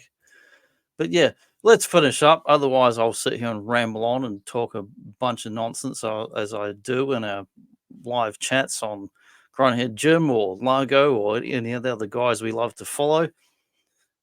What's your overall impression of WrestleMania 2? Like, I like WrestleMania 1 better. That's my objective thing. I do like getting to see old Hot Rod here back with Mr. T. Even if it's not a great performance, I just like seeing them. I like that kind of Rumble thing that led up to actual Royal Rumbles and the King Kong Bundy. What's your overall impression of the show and the matches? I would say my overall impression is, even though the show has a reputation for being a bad show, it's probably not as bad as people make out. So for me, I'm happy enough seeing Piper and Mr. T do a little bit of pretend boxing. I'm happy seeing Andre chuck a few people out of the Battle Royal. I enjoy the tag matches and I enjoyed the cage match. So, there's plenty there for me to enjoy. But I think after we've gone through this now, it's probably clear to not just us, but anybody watching or listening, there's probably a good reason why this is the forgotten WrestleMania. It's stuck in time. It's stuck in time between the very first one and then the third one, and the third one is so iconic. I should have used Roman numerals. Yeah, they should have used Roman numerals. But no, the legacy of Mania 2 unfortunately, will probably be that of a failed experiment, because they always just seem to they only focus on the logistical problems from doing the event from 3 venues. That seems to be what they get hung up on. Whereas if you're just to come at it from a fan point of view, there's still plenty there for you to enjoy, even though it's just that a lot of the time it feels like you're being rushed over to the next thing because of their dodgy time cues or whatever. But still, I enjoyed it. I'm glad I got a chance to go back and watch it for our discussion. And look, any excuse to watch this stuff like this is good enough for me. So I have no complaints, really. Oh, that's cool. I'm glad to hear that. Don't forget, coming up, we'll be doing some other talks. We might do Robocop 2, might do Streets of Rage 2, might do WrestleMania 3, November to Remember. It's not called that, but it rhymes, so I'm saying it. And we're going to finish up right there. Till next time. Take care, guys.